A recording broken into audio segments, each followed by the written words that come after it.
در میان لحظه جانکاه قبود، زیر باران خدا باز شنید.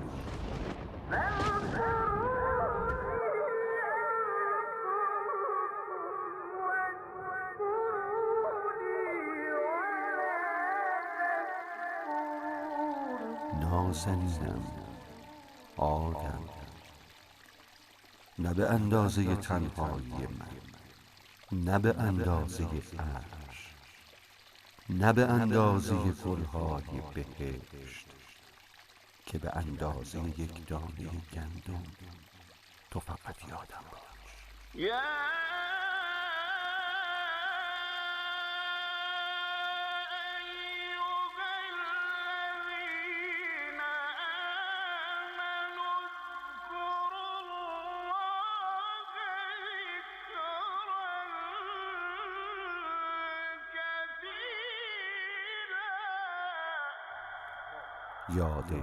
خدا.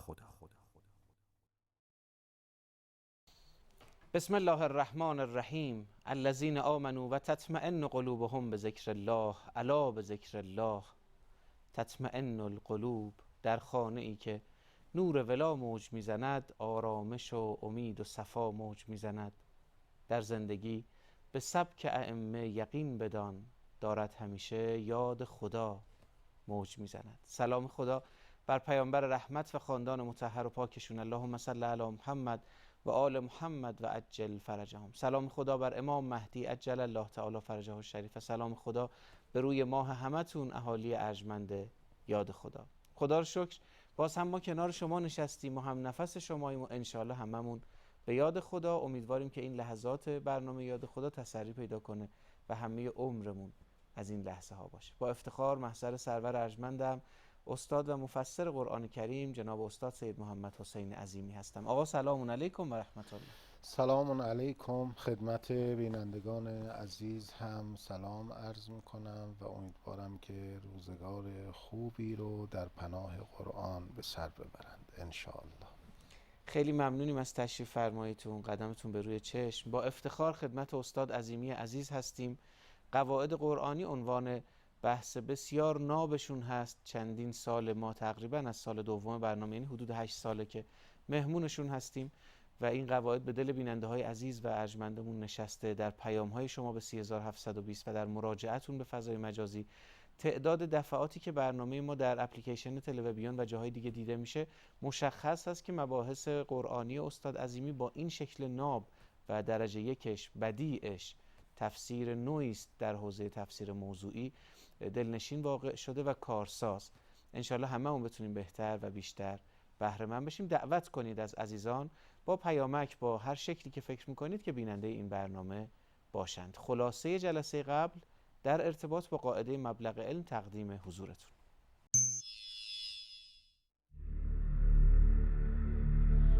بعضیا میگفتن که خب چرا پیغمبر از جنس ملک نیست؟ چرا پیغمبرم مثل خود ماست؟ یأکل الطعام یمشی فی الاسواق. قرآن اصرار داره که آقا پیغمبر مثل خودتونه. خود پیغمبرم مأمور بود بگه انا بشرون مثلکم، برای اینکه بتونه ارتباط برقرار بکنه. اگر پیغمبر بنا بود از یک جنس دیگری باشد و با مردم نباشد و در میان مردم نباشد که نمیتونست ارتباط برقرار بکنه. یتلو علیکم آیاتنا و یزکیکم و یعلمکم الکتاب و الحکمه. پیغمبر آمده که اصلا معلم کتاب باشد، معلم حکمت باشد. و یعلمکم ما لم تکونوا تعلمون، و آمده که تعلیم بدهد به شما آنچه را که شما تا الان ندانستید و نمیدانید. پیغمبر معلم میگه شما علم داری، شما استدلال داری، شما برهان داری. اگر کسی آمد در مقابل علم تو، استدلال تو، برهان تو ایستاد، راهی دیگه نداره مگر اینکه نفرینش کنه. این معنیش چیه؟ میگه بیایید اگر شما راست میگید و استدلالتون درسته، بیایید نبتهل فنجعل لعنت الله علی الکاذبین. بیایید با هم مباهله کنیم و لعنت خدا را بر دروغ گویان قرار دهیم. یعنی استدلال های پیغمبر صلی الله علیه و آله و سلم و همچنین ائمه اطهار انقدر واضح، روشن و کافی هست که هر کس بیاد در مقابل اینها بایسته، یعنی در مقابل یک مطلب کاملا روشن و واضح ایستاده. سپاسگزارم از نگاهتون و انتخاب برنامه خودتون یاد خدا و اینکه با ما همراهید و ما هم به شما مفتخریم. سرور ارجمندم حاج آقای عظیمی عزیز هستند و ما خدمتشون. بسم الله الرحمن الرحیم. الحمد لله رب العالمین و صلی الله علی سیدنا محمد و آله الطاهرین. بحثمون در قاعده مبلغ علم بود. در قاعده مبلغ علم سخن این بود که والله یعلم و انتم لا تعلمون. علم نزد خداست و 2 مرتبه این جمله در قرآن تکرار شده با کلمه حصر انما العلم عند الله. علم فقط نزد خداست و آنچه که بشر تا به امروز توانسته بفهمد کمی از بسیار است و نمی از اقیانوس بیکران واقعیت هاست. بعد از این هم گرچه بشر پیشرفت علمی خواهد داشت و پیشرفت چشمگیری هم خواهد داشت، ولی در پایان کار هیچ وقت بشر به اینجا نمی رسد که از دانشگاه علم فارغ التحصیل شود. فراغ از تحصیل که یک عبارتی است که در جامعه ما به کار برده میشه، این یک کلمه غلطیه.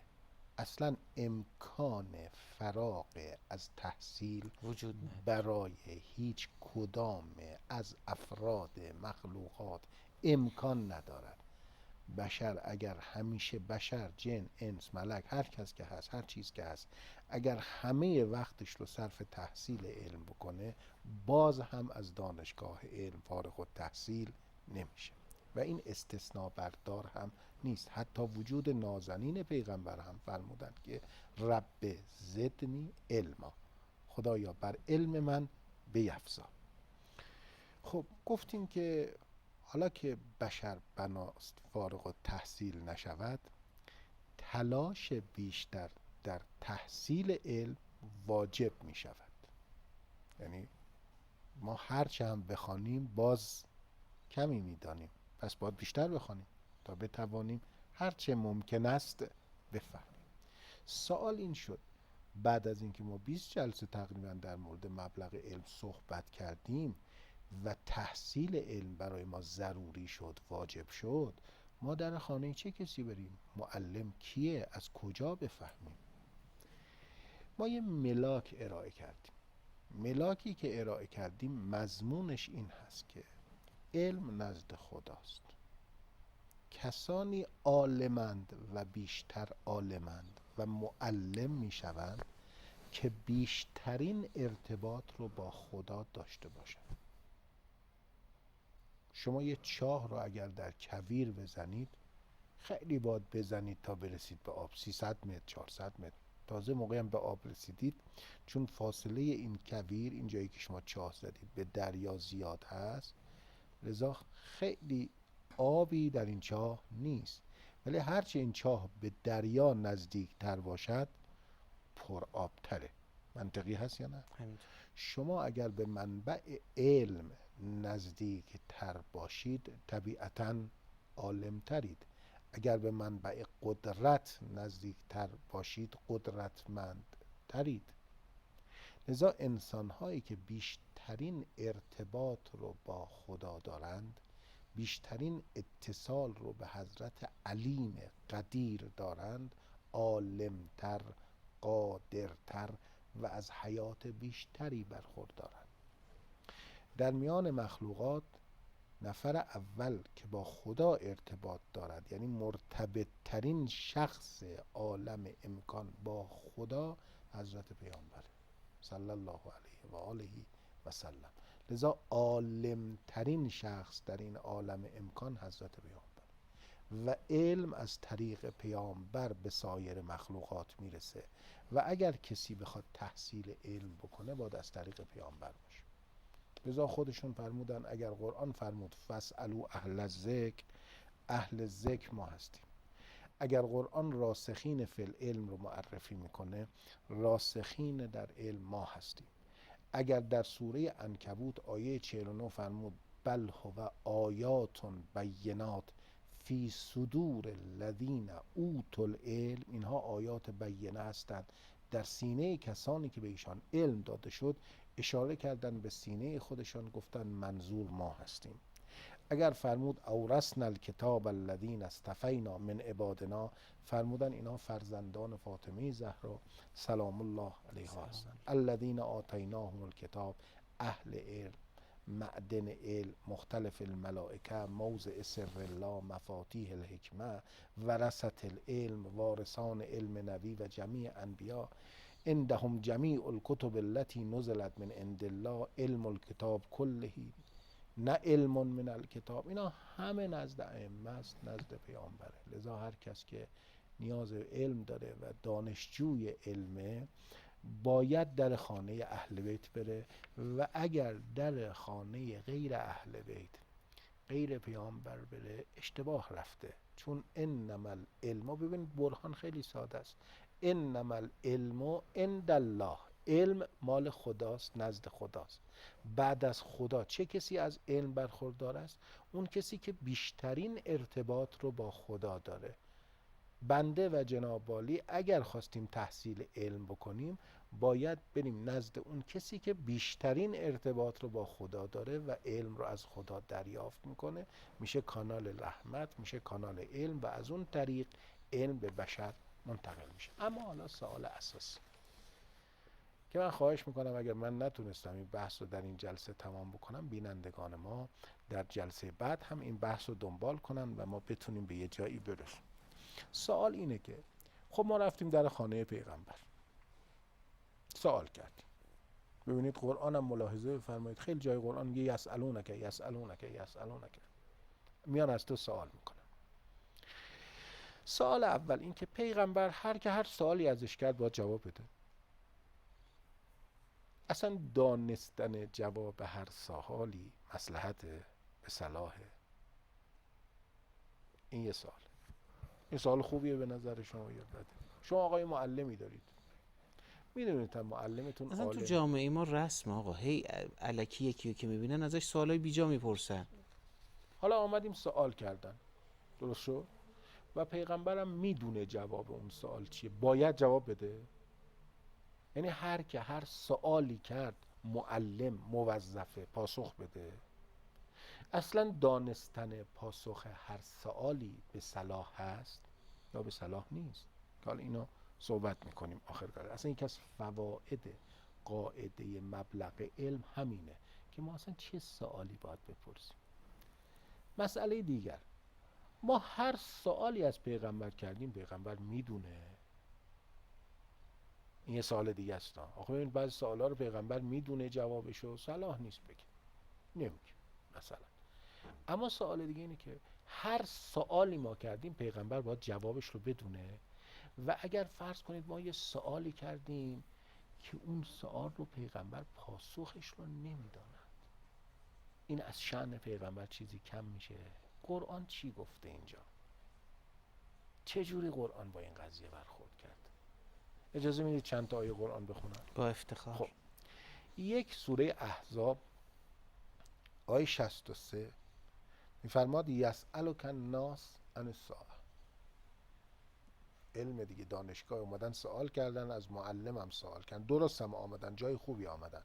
مردم آمدن از تو در مورد روز قیامت سوال کردن. قل، بهشون بگو انما علمها عند الله، بگو علم او نزد خداست. ساعت چه وقت است، چه روزی قیامت می شود خدا می داند. و ما یدریک، این تعبیر رو ببینید، و ما یدریک لعل الساعة تکون قریبا، تو چه می دانی شاید روز قیامت نزدیک باشد. تو چه می دانی؟ خدا خطاب پیغمبر فرمود تو چه می دانی شاید روز قیامت نزدیک باشد. این یه جا. در سوره شورا هم آیه 17 فرمود و ما یدریک لعل الساعة قریب، تو چه میدانی شاید روز قیامت نزدیک باشه. یعنی که از سوال هایی که مردم میکردن از پیغمبر در مورد روز قیامت بوده و رسما هم پیغمبر اعلام که آقا من نمیدونم روز قیامت کیه، فقط میدونم روز قیامتی هست، اما این اتفاق کی میفته من نمیدونم. مثلا خدا به پیغمبر میگه برو بگو که من نمیدونم، خدا میدونه. اینو خدا به من نگفته. این مسئله. در سوره انبیاء آیه 109 ان ادری اقریب ام بعید ما توعد، من نمیدونم.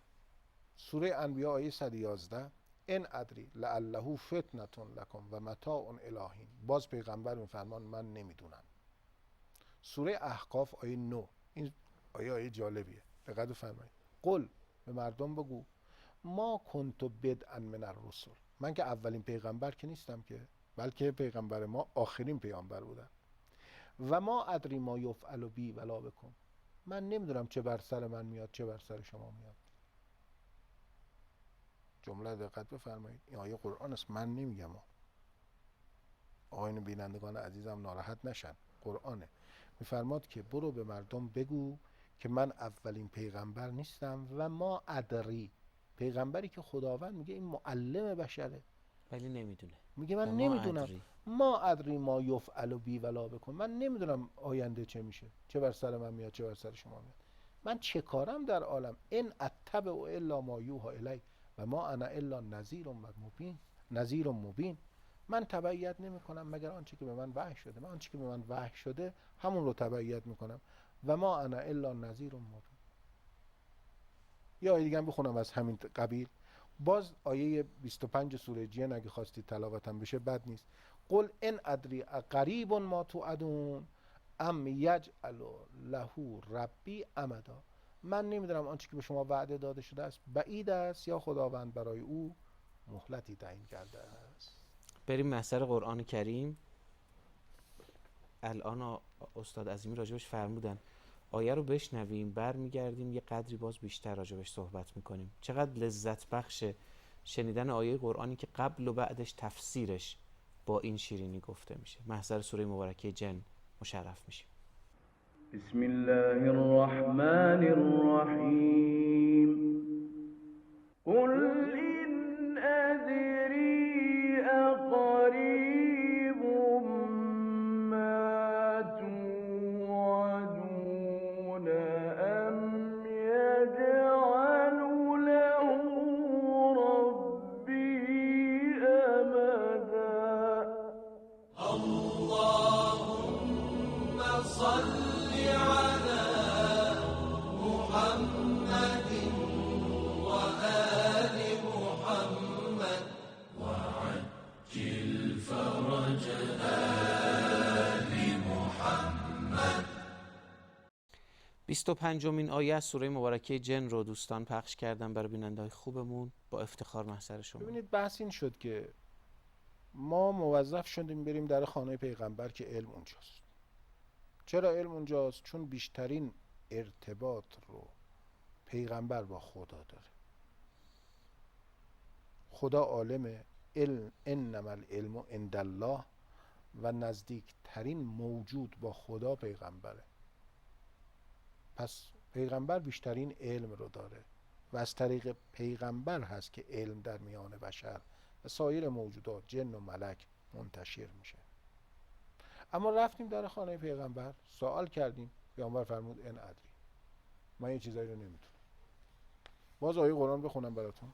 این آیه خیلی آیه جالبیه، 2 تا آیه پشت سر همه، در سوره اعراف آیه 187 و آیه 188. ببین موقعی که پیغمبر آمد ادعای نبوت کرد، خیلی ها فکر کردن پیغمبر چون پیغمبره و با خدا در ارتباط هست حتما علم غیب داره. خب این مسلمه، پیغمبر علم غیب داره. قرآن هم این مسئله رو تایید کرده، ذالک من انباء الغیب نوحیه الیک، تلک من انباء الغیب نوحیها الیک. قطعا پیغمبر علم غیب داره، قطعا علم غیب داره. اما در میزان علم غیب یه مقداری مسئله شد. خیلی ها فکر کردن پیغمبر حالا چون پیغمبره، چون معلم بشره، پس همه چیز میدانه. هر سوالی که از پیغمبر کردن، پیغمبر باید حتما بدانه و باید جواب بده، هم بدونه هم جواب بده. 2 تا مسئله است. این آیه رو دقت بکنید، 187 اعراف. خواهش میکنم بینندگان عزیزم دقت بکنن. یسألونک عن الساعة ایان مرساها، سوال کردن در مورد روز قیامت که چه موقع واقع می شود.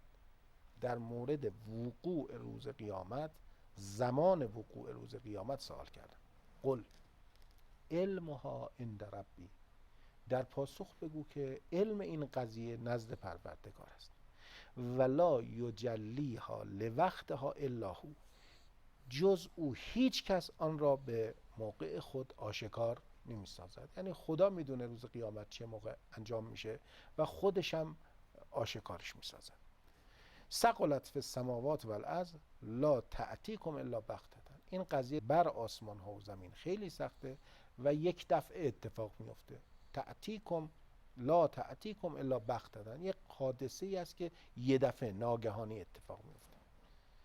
باز نگاه کنید قرآن ادامه میده، فرماد یسألونک، اینایی که آمدن چه این سوالی از تو کردن، یسألونک با چه حسی آمدن، با چه حالی آمدن، یسألونک کأنک حفی عنها، آمدن از تو سوال کردن مثل این که تو حفی از اون قضیه هستی. خیلی از مفسرین کلمه حفی رو به معنای عالم گرفتن.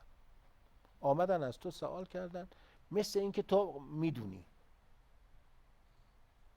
ببینید گاهی موقع شما میری پلوی دانشمندی به سوال داری، خیالت راحته اگر بری از این دانشمند این سوال رو بپرسی جوابت میده، میدونه و باید بدونه. این سالها درس خونده، این از فلان دانشگاه، از فلان کشور فارغ التحصیل شده، معنی نداره من این سوال بکنم بلد نباشم.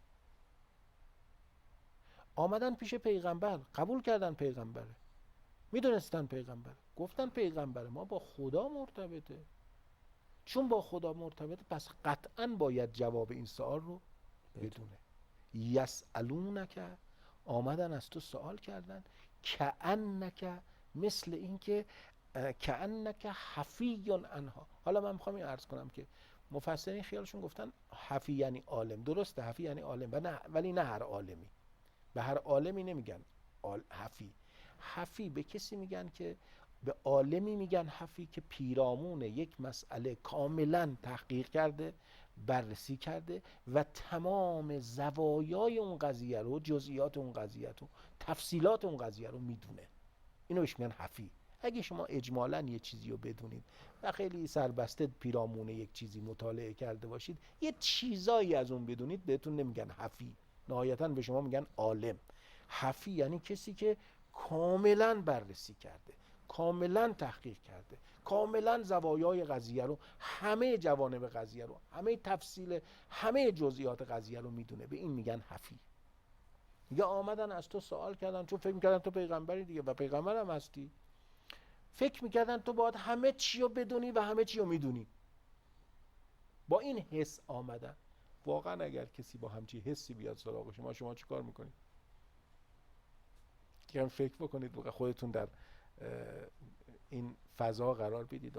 خیلی سخت میشه. شما کار. یه پوز علمی گرفتید آقا، یه جایی رفتید یه دانشگاه فلان پروفسوری فارغ بهت التحصیل گفته. شدید، مطب دارید، مردم میخوان میان پیش شما، وقت باید بگیرن، از 1 سال قبل وقت بگیرن، طرف وقت گرفته، پول داده، حالا آمده یه مریضی داره پیش آقای دکتری که حالا خیلی بهش اعتماد داره مطرح میکنه. شما معاینه میکنید بلد نیستید. اون چه حسی نسبت شما داره؟ شما چه حالی دارید؟ اون حس میکنه که شما حفی هستید، یعنی قطعاً باید بتونید مرض اون رو تشخیص بدید و شما هم نگاه میکنید تشخیص نمیدید. اینجا خیلی سخته بگید من بلد نیستم، چون پولش هم گرفتید، پوزش هم دادید. آقا تو اصلا انگار یه شکست شخصیتی میشه برای آدم دیگه. تو پیغمبری، چون پیغمبری اونا فکر میکنن که تو تمام زوایای قضیه رو باید بلد باشی و بلدی. یسألونک کأنک حفی عنها، ولی بهشون بگو ول علمها عند الله، بگو من نمیدونم. میدونی و بگو نمیدونم. نه نمیدونه، اصلا نمیدونی. ولکن، این هم باز جمله، این جمله خیلی مهمه، این جمله ولکن اکثر الناس لا یعلمون، ولکن اکثر مردم اینو نمیدونن. چیا نمیدونن؟ که تو نمیدونی. که تو نمیدونی که علمها عند الله. یعنی اکثر مردم اینجور فکر میکنن اگر رفتن در خانه پیغمبر باید همه چیز رو بدانن. با اینکه پیامبران فرموده من نمیدونم، ولی اکثر مردم فکر میکنن میدونن. بله، ولکن اکثر الناس، اکثر مردم اینجوری فکر میکنن که پیغمبر باید همه چیز رو بدون. بلا فاصله، نمیدونم چقدر وقت دارم، 2 دقیقه. 2 دقیقه، بلا فاصله بعدش خدا دستور میده به پیغمبر که این جمله رو اضافه کن.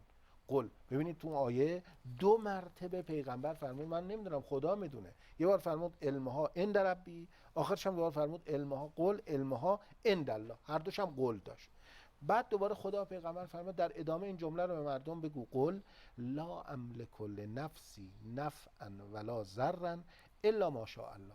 واقعا من هیچی ندارم از خودم، من مالک سود و زیان خودم هم نیستم. حواستون باشه انا بشرون مثلکم، من یه بشری هستم مثل خود شما. حالا یه چیزایی از غیب خداوند به من تعلیم داده است. ولو کنت اعلم الغیب لاستکثرت من الخیر، اگر من علم غیب داشتم که دور خودم خیر رو زیاد میکردم و ما مسنی السوء، و هیچ بدی و بلایی به من نمیرسید. ان انا الا نذیر و بشیر لقوم یؤمنون، من نیستم مگر نذیر و بشیر برای قومی که ایمان دارند و ایمان می آورند. یعنی اینطور نیست که این میشه همون مبلغ علمی که خودمون گفتیم. یعنی درسته که خداوند پیغمبر رو به عنوان معلم معرفی میکنه، اما در مورد همین پیغمبری که معلم بشره و هیچ کس در عالم به اندازه پیامبر اسلام نمیداند، خدا نسبت عدم علم میده به همین پیامبر که همین پیامبر بعضی چیزها رو نمیداند. که حالا این چطور میشود اجازه بدید در جلسه بعد بیشتر پیرامون این قضیه صحبت بکنم. من این جمله رو عرض بکنم، این هیچ جسارت وصاحت مقدس پیغمبر، داریم تفسیر قرآن بله میکنیم، نیست.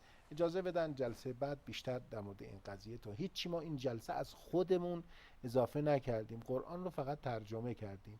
بینندگان عزیز باشن، انشاءالله جلسه بعد بیشتر در موردش صحبت خواهیم کرد. انشاءالله. خیلی خیلی متشکرم و ممنونم از همراهیتون، سپاسگزارم. خدا رو به وجاهت امیرالمؤمنین علی علیه السلام قسم میدیم الهی چنان کن سرانجام کار، تو خوشنود باشی و ما رستگار. تمنای همیشگیمون خصوصا تو جلسات استاد عظیمین هست که جلسات رو سلسله وار و کامل ببینید. اگر یه قاعده رو ببینید برای تهیه‌اش هم راه هست، میتونید از شبکه اقدام کنید و به برنامه پیام بدید و داشته باشید. خواهش میکنم با یک جلسه قضاوت راجع به موضوع یا نقل موضوع نفرمایید. یا علی مدد محتاج دعای خیر شما هستیم. آقا خیلی متشکرم.